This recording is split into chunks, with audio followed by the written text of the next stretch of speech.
लानानै खाम्फा बरग'यारि बिथाङा मोनसे समाव गाव जेब्ला UPPL आव दंमोन अब्ला इन्टारिम सरकार जागोन होननानै बुंदोंमोन नाथाय बिथाङा दा फिन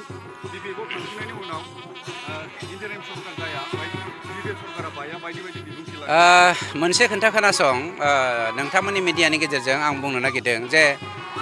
जोंनि सरकार थानाय समावनो जोङो 125 एमेन्डमेन्ट बिलनि पास जानायनि बेलायै जों सावरायदोंमोन नाथाय गासै 10टा काउन्सिला मोनब्रै स्टेटआव दङ जाय स्टेटआ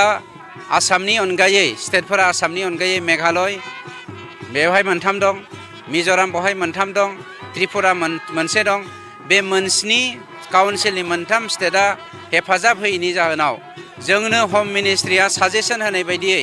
सुबुरुन होनाय बायदियै जोङो दुलाराय बर' फरायसा आफादनि बानजायनायाव आरो दैदेननायाव जोंनि माखासे इन्टेलेक्सुवेलफोरजों साजेसन लानायनि गेजेरजों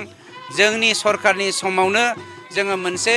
प्रप'जाल हरनाय जादों जे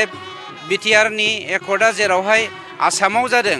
आसामाव जानायखायनो जोङो बाखि मोननै डिमा हासाव आरो कार्बि आंलंखौ लाफानानै बर'लेण्ड बे मोनथामजों 125 एमेन्डमेन्ट बिलखौ पास खालामनाय जाथों होननानै बाथ्रा होनाय लेखा बेखौ फैगौ जुलाइ दाननि गोलोम बोथोरनि पार्लियामेन्ट सेसनाव भारत सरकारा एमेन्डमेन्ट खालामनानै थामहिनबा 125 एमेन्डमेन्ट बिलखौ पास खालामनायनि गेजेरजों बेवहाय इन्टारिम लाबोनाय जागोन ना गभर्नर रुल लाबोनाय जागोन बे बुस्थुखौ सावरायनाय जागोन खिन्थु जोंहा फोथायनाय दङ जेरावहाय एकर्ड खालामनायनि गेजेरजों मोनफ्रोमबो एकर्ड खालामग्राफ्रा इन्टारिम गभर्नमेन्टखौ खालामबोदों आरो थिग बिदिनो जोंहा मोनसे फोथायनाय दङ जे बे बारावहाय जोंनि एनडिबिनि गायसनगिरि रन्जन दैमारि बिथांखौ जों लोगोसे जोंनि 6 कमरेडफोर जायफ्रा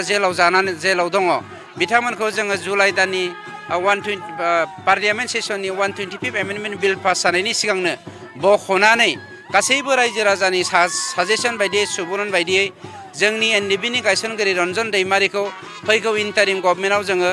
बर'लेण्डनि बा बिटिआरनि चिफ बानायनो थाखाय जों थांखि खालामदों।